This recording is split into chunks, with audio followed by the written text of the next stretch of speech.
There's actually another reason for you seeing those ads, and that are highly specified to you. There are several reasons, in fact. This is how we personalize AdWorks. And we are going to talk about that, and the next panel is going to give us an insight of what's going on there behind the scenes. To moderate this final panel and the best of the day, of course, we have a top COO of Vice Media Iberia. He is Mauricio Azabal, and his guests are the CEO. Is he here? Mr. Fever? Okay, forget about him. We have the lovely founder and chairman of Primomiglio, que I can't pronounce. Ah, there you are. O sea, ala, venga aquí, un cachondeo ya, esto ya, ala, el primero llega tarde, el último también. Sorry, pero así, we can't work like that. So, as I was saying, we have a lovely moderator, Mauricio Azabal. Que salga ya. Venga, Mauricio, go there. Don't clap, okay? Mauricio Azabal, the CEO of Vice Media Iberia. Then we have the founder and chairman of Primomiglio, coming from the lovely country of Italy, yeah? Gianluca De Tori.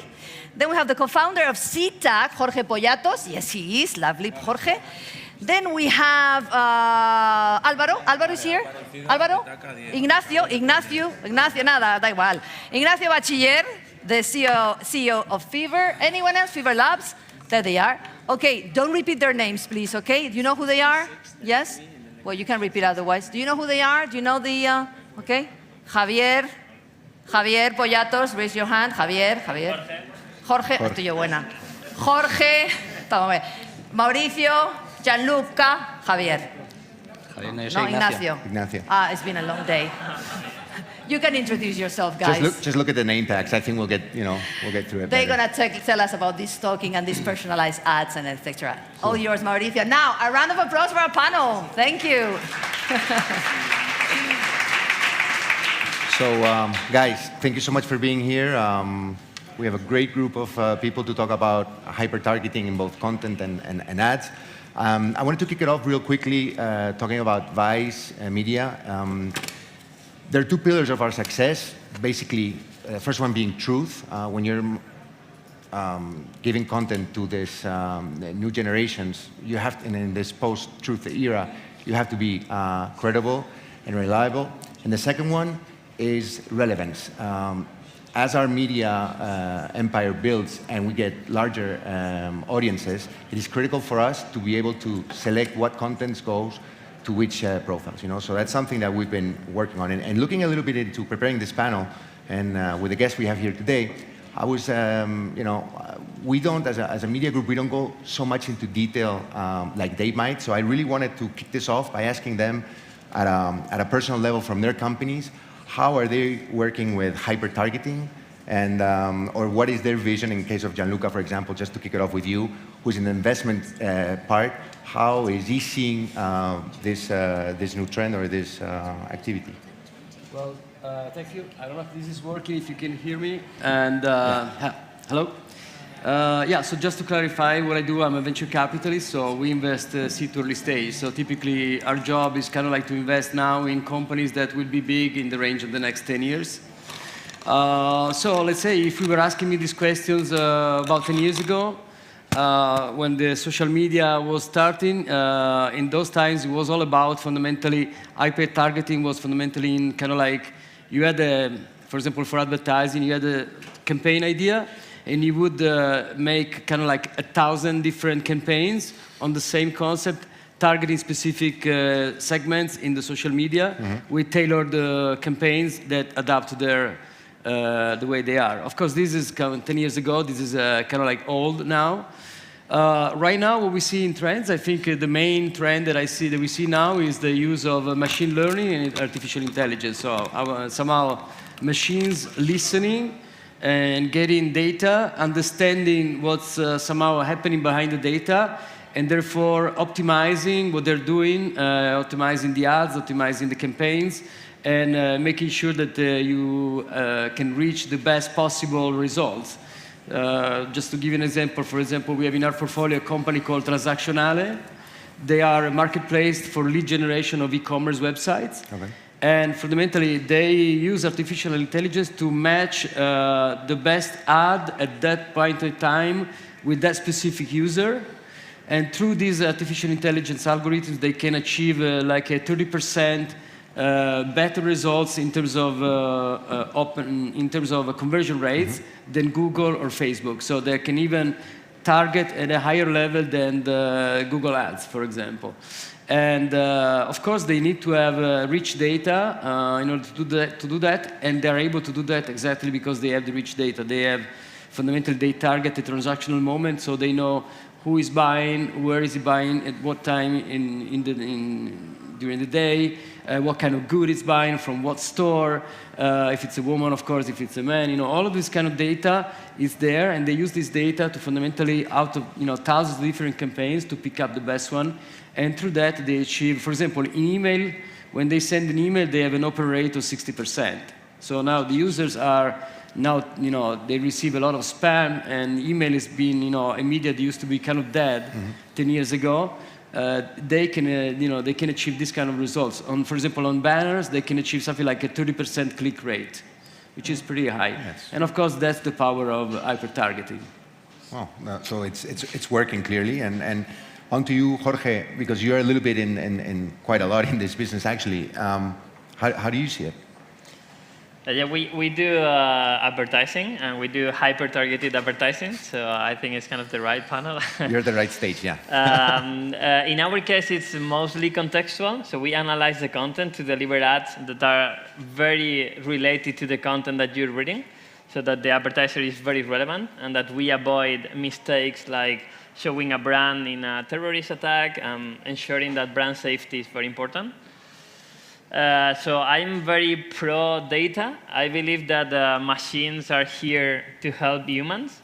For example, I took a taxi to come here, and of course, the taxi driver used Google Maps, and he said, OK, I want to go there. And if he didn't share his location, Google Maps, it was impossible to drive us here. So I think sharing your data, it's allowing machines to help humans to make better decisions. Another example, I'm moving into a new apartment right now, so I need to buy a mattress, and it's impossible to decide. So there's so many types of mattresses. You gotta test them. And you cannot test them all. You can test like 2 or 3, but it's impossible to make a good decision. So at some point, you just say, OK, this one. I don't give a shit. So I would love to have a machine that have all the information about me, like my size, my weight, the sport that I practice, everything, and that is telling me this is the right mattress for you. And that's a use of data for advertising that I think is good for the people. It's not bad.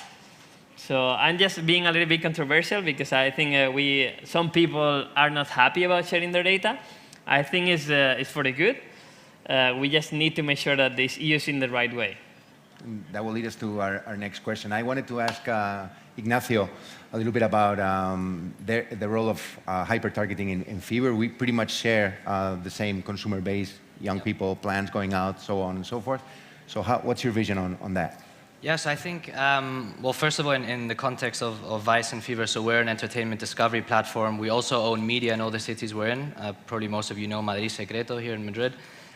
In our case, hyper-targeting is, of course, extremely important, not as much for advertising, but more in the sense of combining human creativity, because we're still creating content, right? So we need that human component still. But it's a matter of being able to empower that human creativity to create more effective, more efficient content that is more hyper-targeted, and also that has more context for the user, right? So the important thing that we always see is we want to make content for our users, right? So be it experiences that we create, like La Casa de Papel escape room, which I'm sure a lot of you have heard about. That's one of our own experiences where we're using data, but we're combining that with the human creativity of the organizer, in this case, to create something extremely relevant for our audience, right? And the same goes when we're creating videos, articles, etc. on Madrid Secreto. We're using insights, but we're combining that with the human creativity and essentially getting more efficient, more engaging content, right? So, yeah, that's how it's affecting us and how we're working with it. Jorge, I wanted to pick up on the last part of what you just mentioned. It's data privacy. I think that's in the minds of everyone right now because you just gave a very compelling argument on the importance of technology and the hyper-targeting in this. But there's also a fine line where that has to be drawn at some point. Some people believe it's regulation. I wanted to ask you if you feel the same way, if you think it's about regulation or it's about companies should draw the line, or consumers should be able to draw the line of what data and how data is managed on their behalf. In my opinion, the most important thing is transparency. So we need to know who is using our data and what is the goal and where they're applying our data to. And that is not happening today. And we should be able to decide if we want to allow them to use it or not. GDPR, for example, the regulation that just came in, is trying to improve that a little bit, but it's actually not happening. We can see from our technology the amount of users that are accepting the consent of GDPR. And because of the way that it has been implemented, there is no way for you to reject it. I don't know if you experience that, but you go into a website and there is a consent, and then there are like 20 other options that you have to spend 30 minutes to find a way not to give the consent. And in some publisher, even if you just scroll down, they consider that you accepted. And it's like, no, I didn't accept that. So in the practice, GDPR is actually not helping that much, but I think it's a good initiative to try to give transparency to the users. Yeah, I don't know. I mean, I see a little bit differently. I think that the consumers are, these issues becoming bigger issue for consumers. So this should be taken into much more serious consideration. I mean, and it's not about regulation, it's about business. And if this is not going to happen, I mean, how can I say, the effectiveness of whatever is done digitally can be much lower because people will fundamentally get away from it. I mean, for example, young generation are leaving or not going on Facebook anymore precisely for that. They find it, an old approach. They don't feel secure about a platform like that, and they prefer direct communication, they prefer chats, they prefer different kind of media, and I think there is a good reason for that, because they're digital aware. On top of that, I think that what's happening now with we are entering into a new phase of the net, which is starting, more or less pretty much now with the distributed architecture. So, blockchains are going to change radically the architecture of the internet, which I think is now really old. I mean, when you talk about sharing, it's not really sharing. You're giving your data to aggregators that they use this data, they manage it, and they make money out of it. And fundamentally, you don't really get much out of it as a consumer, except potentially some debatable benefit of showing what you think I will like. What's happening now on the blockchains is that distributed architecture fundamentally will put back the data in the hands of the user, and somehow the user will be able to decide what level of disclosure for whatever benefit he will get to other parties, whatever they are, whether it's another consumer, whether it's a website. Of course, this is just the beginning. I don't know if you saw, I think last week, Tim Berners-Lee launched this new startup, which is fundamentally building the browser for the blockchains. Well, as soon as this technology is going to become, I used to come from the old internet when there was no web in 1994. And, suddenly the web came about and made usable that technology. So we're about in a phase where, those blockchain technology will be usable by people. And when that will happen, and this power will be back in their hands, I think we will see a lot of changes in the way, people kind of like share their data in a way. Sorry, and I have to interrupt because you don't breathe. You don't breathe. I have to interrupt because we have, Welcome, Álvaro. Yes, Álvaro Yusti from Movistar Plus. Our control is so thorough, they didn't let him in at the door, and he had to, show his that he was some problems to get in. That he had to show his ID to show he was over 18. He's looking so young. Yeah. Anyway, Álvaro Yusti from Movistar Plus joining the panel. Mauricio. Yes, I would just take the opportunity since Álvaro just joined, and before we pick up on what Gianluca was saying, along with Jorge, I wanted to ask Álvaro, who, if I'm not mistaken, you're director of consumer insights for Movistar Plus, something like that? My team takes care of the TV analysis, ratings, and stuff like that. So I'm not exactly running the advertising side of the business, but we support the ad sales team. And what I wanted to ask you is, what's your view on hyper-targeting? Well, Pro, con, we for, don't against? I wouldn't say we hyper target, but we are targeting. Well, first off, Telefónica is not an advertising media company. We are a telco. We have a TV platform, Movistar Plus. We do deliver advertising on that platform. But ad revenue is less than 1% out of our total revenue. So it's not a priority for us. For us, the most important thing is to keep the customer satisfied, keep a very high customer satisfaction index and a very low churn rate. And so we cannot and we will not put that at risk because of advertising. But for our clients, advertising is okay.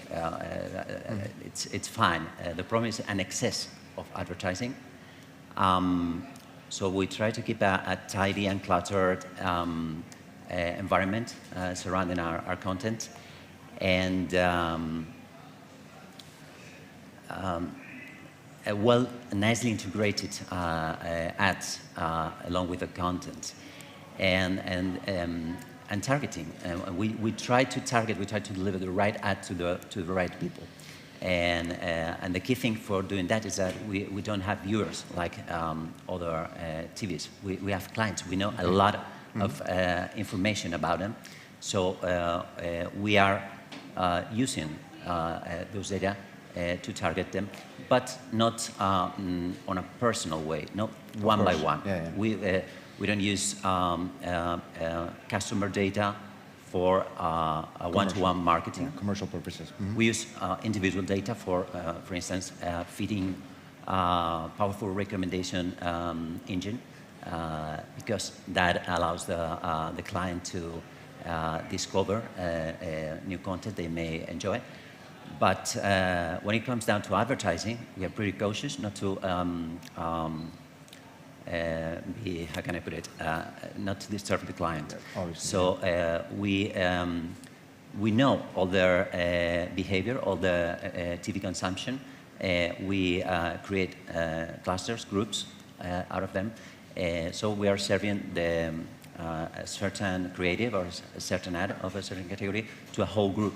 So it's not personalized, but it is targeted, which is not usual. Traditional TV, you offer high reach with not too much segmentation.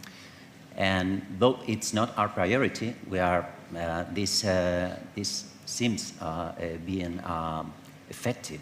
It seems paying off. We are growing double-digit for the last 3 years when the ad spend. The Spanish television is decreasing. It's decreasing, correct. Yeah. No. In fact, it's funny now you talk about the expenditure and the business side behind this. Right before you joined us, we were about to kick off a discussion here on and I would love to see your faces as well, because switching from the company side into the personal profile side is, what's your view on consumers being able to monetize the use of their data? For example, in hyper targeting activities, the more data I give you, the more revenue that I get for myself, and it's not the companies benefiting. I believe some people here have diverging opinions on this. So I mean, I can kick it off. I think that believing people will eventually monetize their own data, that's misinformation in itself. Okay. I think that it's a matter of using. It's a matter of using data responsibly, and I think here we're quite aligned in using data so that users realize that their hyper-targeting is actually good for them, right? And so the actual step that we need to make, and this is something where there's a little bit of a danger if we continue, like in some cases like Cambridge Analytica, manipulating users with hyper-targeting and with misinformation. We're going to lose, that opportunity of them trusting us in using their data, right? So as long as we do a good job in serving the right content to our users and use data responsibly, they will hopefully realize that they are benefiting from this rather than going into the mindset of, hey, I need to start charging, right? So I think that that's the way to go, and yeah, I think that the other path is unrealistic and also not optimal. Sorry, unrealistic again? And not optimal. Because it means that you would be going into, If the users are in that mindset, it's because they're not trusting what you're doing. So either the regulation has failed or the businesses have failed in how they use the data.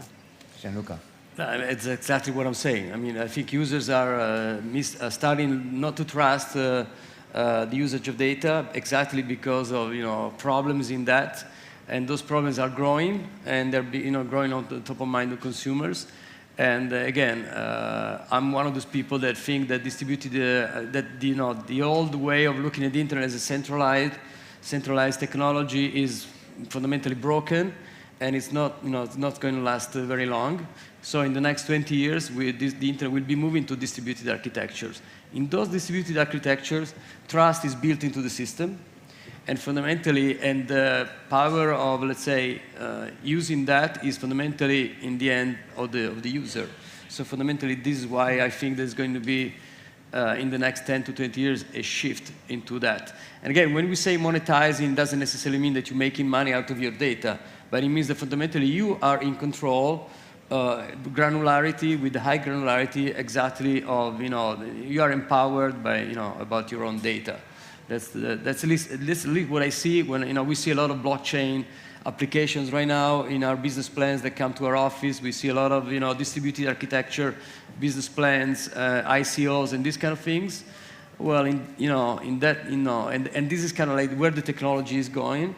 So, in that environment, in the future, fundamentally, what I see is that user will be back in control. At the end of the, if you think about it, that's what the internet was supposed to do in the very first place. Again, when I started working in the internet, it was with Olivetti in 1984, something like, no, 1993, 1994.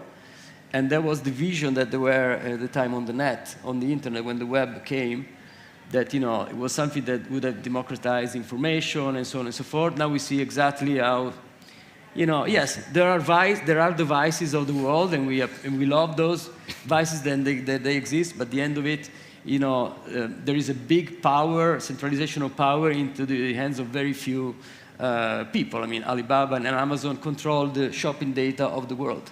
Amazon controls about 50% of online commerce today. Google, the social graph, Facebook, and so on and so forth. And this is kind of like bringing this problem on top of mind of consumers. And that's why it's not about regulation, it's about consumers. That's like personal. I don't think it's a technical problem. So I don't think the issue is that the technology is not ready to provide users with their rights. I think it's much more a problem of interest, of who is interested in providing you your right to not give your data. So for example, Amazon is forecasting $4 billion this year in ad revenues. And when you get into Amazon, nobody tells you, I'm going to use your data and I'm going to sell your data to other advertisers so that they can benefit from that. I'm not saying that that is bad, because I believe that providing your data to other people is good so that you can see relevant ads. But they should at least inform you that they're making $4 billion out of your data and you have no idea. Or at least give you, I mean, you cannot monetize your data because it's actually not that much money. The amount that you can get paid for all your data is, I don't know how much, but it's going to be not significant. But at least I would like to see, for example, that if I provide my data to Amazon, I can have a discount on Prime Now, or I can have Prime for free, or some kind of incentive. Some barter type of thing, no? Less than... That's what I'm saying. Exactly. Tell me what you're going to do, and I will tell you what I want, and then we will find an agreement. But if you don't tell me what you're doing with my data, I cannot... So it's a way of monetizing, not just like some classical royalty where it ends up in your pocket, but it's a way of perhaps linking it with the user experience that you have within the platform or the... I think it's not making money. You can get paid as a user in under certain business models, but that's not the point. The point is that there's a need of a fair trade-off. You have to be crystal clear, at least as what we think, with the customer, and say, okay, I want to use this specific set of your data to do this. And as a result, you will get whatever, output, whatever benefit. If that sounds okay to you, great deal. If not, it's okay as well. But on the long run, and more than ever, it's all about trust. And it's not only a question of law, of ethics. It's that if you really want to have a long and profitable relationship with a client, you have to have their confidence. And as you said, we need everything under control. Mm-hmm. The advertisers should know exactly where their ads run, and the consumer should know exactly what we are doing with their data. Yeah. I didn't want to talk too much. You know, Italians, they talk too much. But there is another thing that I kind of like, sorry, I'm Italian, so I talk too much. No, there's another thing I wanted to say that, and again, I think targeting is great. I think hyper-targeting is good. But when you push hyper-targeting to the limit, the internet becomes hyper-boring. You know, I don't know if you see what I'm saying. I don't know, anybody of the guys here using Tinder? Anybody using Tinder? Sure, everybody doesn't. Everybody's using Tinder, but it's not raising the hand, right?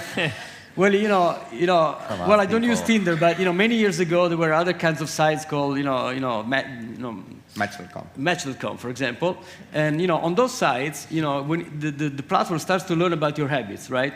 So you start to go out with the girl, the same profile, and at the end of it, every night you say you're going out with the same exact girl. They're all blonde, they're all this tall, they're all this boob, they're all amazing. They're into market, and you're just not. And that's when you get out of Match.com because you become bored and you want some serendipity and somebody to tell you not what you like, but something new that you didn't know you would like. That's a very fair point. That's very interesting. All I'm saying. Yeah, cool. To bring a little spice into the mix, not always the same thing. That's a fair point. I like it. So we're running last 5 minutes of the panel, and I wanted to ask each of you. We've talked about the present, we've talked about consumers, and I would love to have your insight on where you see this technology in the future. What do you think is going to make or break hyper-targeting in the general, in business area, or specifically within your companies or your investments? So moving forward, next 2-3 years, where do you think this is going to head and what's going to happen? Thank you. Yeah, I can start. So in our particular case, as I was saying, I think that as long as you're transparent, right, and that's something that we've just been talking about right now, and you don't lose the trust of the users, hyper-targeting can get more and more efficient. In our particular case, I think what we want to do, and similar to Netflix, right? We've seen the evolution of Netflix. Last year they spent $8 billion on original content. This year they're spending, I think, like 13-14 billion. Why are they doing that, right? It's because they're sitting on top of all this information about what people are watching, and they say, okay, I can use this to create better content or good content more efficiently with the new approach of, whereas previously someone would create a show, like, I don't know, Sony or Fox or whatever, would create a show and then they'd hope that it works, right? Now Netflix goes and says, no, I'm not going to hope that it's going to work. I know that it's going to work, right?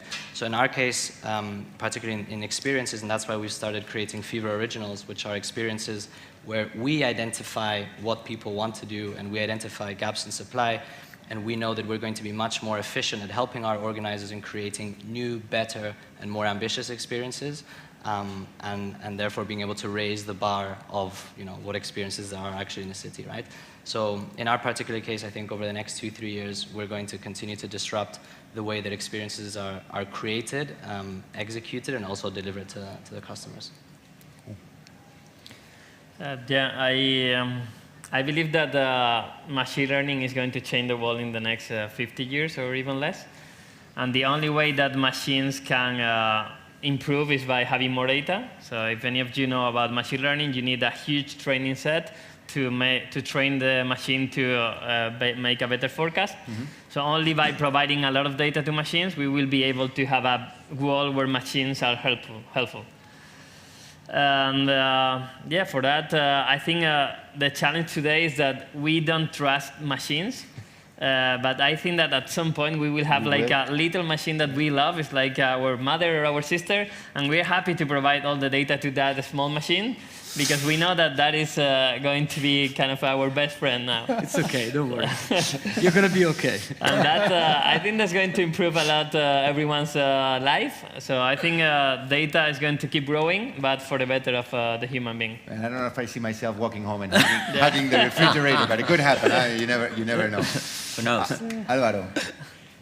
Well, for us, we're on that path. We're trying to innovate, to take the television based on data to the internet, to the right side of the internet. Right now, we are using only the consumption data, the ratings, the audiences. We know exactly what every client is watching every day, kind of Netflix does.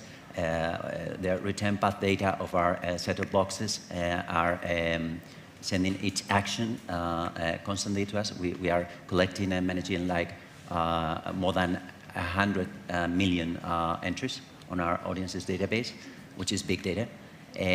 So we know pretty well the habits and preferences of our clients in terms of TV consumption.